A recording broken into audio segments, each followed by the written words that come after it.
It's now my pleasure and honor to invite President Ramaphosa to address the Business Forum. President Ramaphosa, the floor is yours.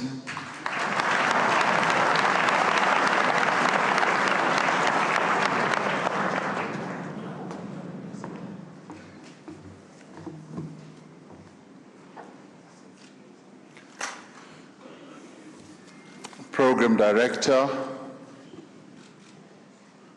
Minister Davis, President Xi Jinping, the President of the People's Republic of China, President Esuzimba Gnasimbe, President of Togo, former Prime Minister of Egypt, Mr. Ismail, Deputy President David Mabuza, Deputy President of the Republic of South Africa, Honorable Ministers and Deputy Ministers, and Chairperson of the BRICS Business Council, business leaders who are all gathered here, distinguished guests, and ladies and gentlemen.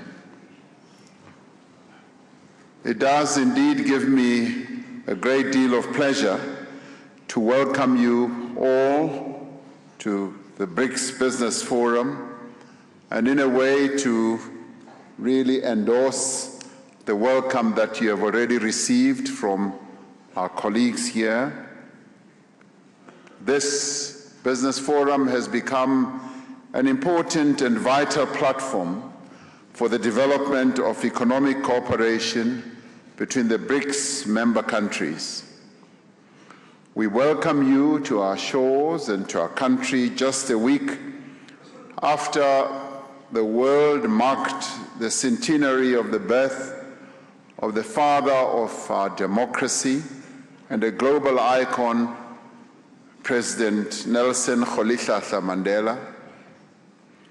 We invoke his name here because the work we are here to do requires us to build on the foundations that Nelson Mandela laid for the advancement of democracy, world peace, human solidarity, international cooperation, and mutual respect. And in many ways, many of us feel like we are carrying on the work that he started. This year also marks a decade of BRICS collaboration, during which we have successfully shaped an ambitious agenda for the development that requires the great potential our countries possess for collective action.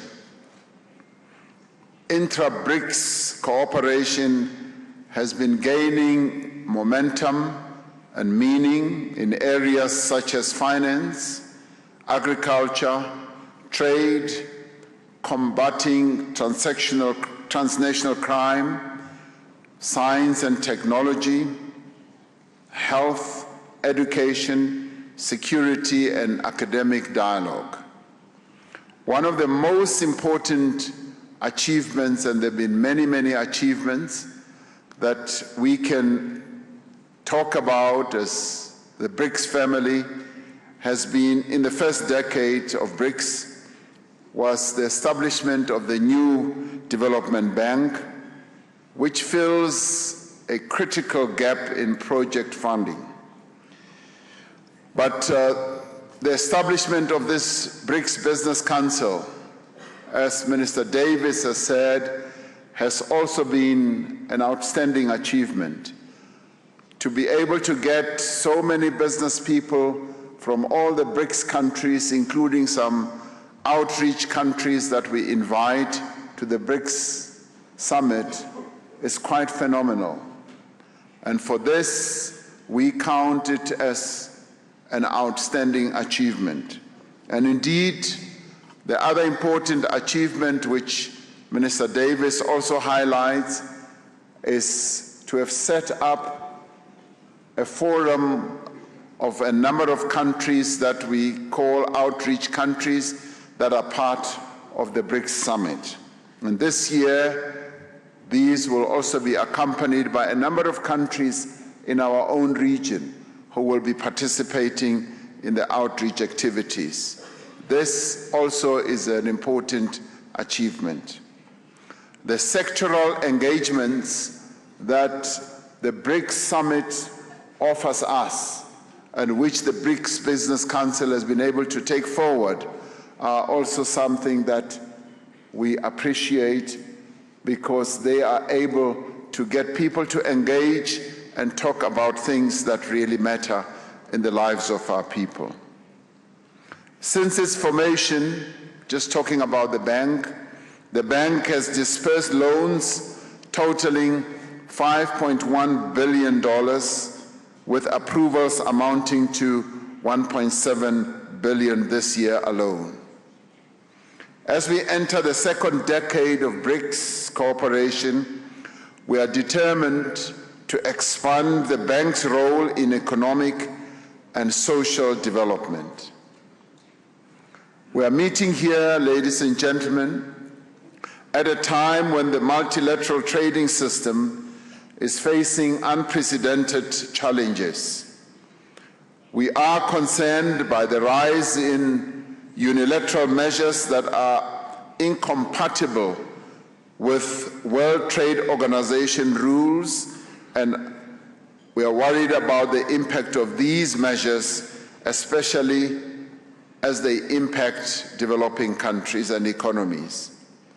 These developments call for thorough discussion on the role of trade in growing and in promoting sustainable development, particularly inclusive growth. The BRICS countries are increasingly recognized as an influential formation in reinforcing principles of transparency, inclusiveness, and compatibility within the multilateral trading system. There is also much scope to expand the value of trade between BRICS countries themselves. As a country that is primarily an exporter of commodities to its BRICS partners, South Africa supports a shift towards complementary value-added trade. Linked to the trade agenda, we need to increase investment between BRICS countries, particularly in the productive sectors of our economies. We also require a strategic roadmap regarding the opportunities presented by the fourth industrial revolution and the measures required to mitigate its very disruptive effect on industry. I am pleased that these are some of the areas under discussion in this business forum. I look forward to the concrete proposals and the wisdom that will come from your deliberations. These should then be presented to the summit for consideration. Equally important are your deliberations on the BRICS Africa cooperation. As South Africa, we are determined that our engagements within BRICS and other multilateral platforms should advance the integration and development of the African continent. There is great potential for investment in Africa. In the past decade, Africa has grown at a rate of 2 to 3% points faster than the global GDP, with regional growth predicted to remain stable above 5% in 2018. This growth will be supported by increasing foreign direct investment flows, public investment in infrastructure, and higher agricultural production. In addition to this, Africa's working age population is expected to double to 1 billion people in the next 25 years. More opportunities are also going to be presented by the agreement to establish the African Continental Free Trade Area, which provides access to a market of well over 1 billion people and a combined GDP of $3 trillion US. The value of this free trade area will only be fully realized through massive investment in infrastructure and skills development. And therein lies great opportunities for businesses to participate, because this presents opportunities for BRICS countries, some of whom have extensive experience in infrastructure development and are world leaders in education as well as in skills development. Distinguished guests, this business forum provides a platform to also harness the benefits of globalization and to also confront the challenges it presents, all within an ever-changing global political economy. As South Africa, we have acknowledged that to effectively deal with some of the key challenges that we face, they being poverty, unemployment, and inequality, we need to significantly increase the level of investment in our economy to lift growth as well as to create jobs for the many people in our country who are unemployed. We have embarked to address this on an investment drive that has taken us to meet with investors in various parts of the world, which will culminate in an investment conference which we will hold later this year. We are seeking, as we do this, to reinforce the strong bonds that we developed with our BRICS partners by expanding investment in our country. We are building on the vast investment potential that South Africa possesses. Our partners in BRICS are familiar with our world-class transport and telecommunication infrastructure. They are also well aware and are well versed with a supportive operating environment that we have in South Africa, as well as a very sophisticated financial and banking system.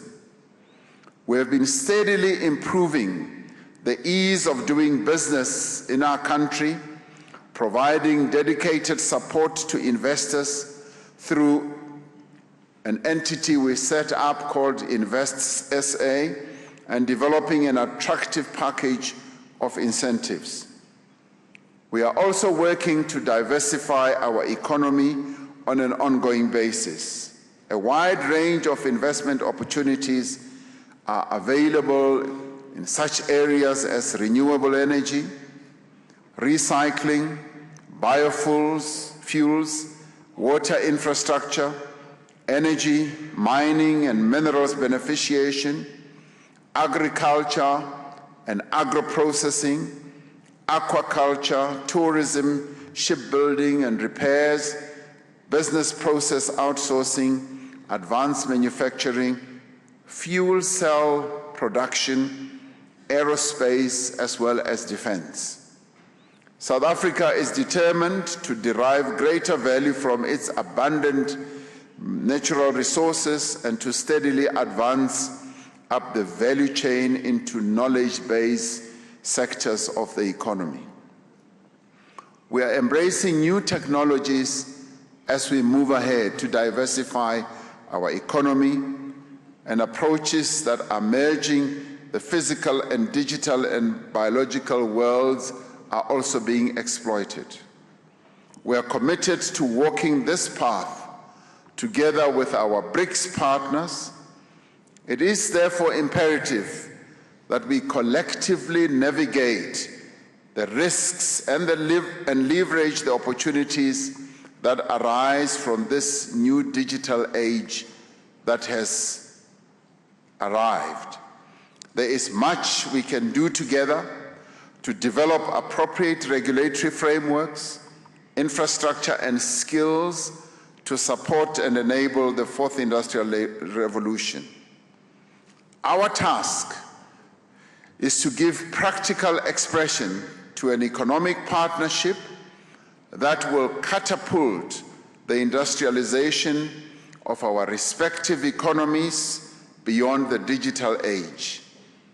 While trade amongst BRICS partners has expanded exponentially over the last 10 years, we need to advance to a new level of industrial cooperation. Addressing the demands of both the present and the future requires the same unity of purpose that brought BRICS into existence and which has sustained it over the last decade. We look to you, our distinguished business community, to be at the center of our collective efforts to forge a new economic path. We look to you to be ready to realize the vast potential that exists for investment and trade, because we would like you to be our partners in building inclusive economies that create shared prosperity for all the people in the BRICS countries.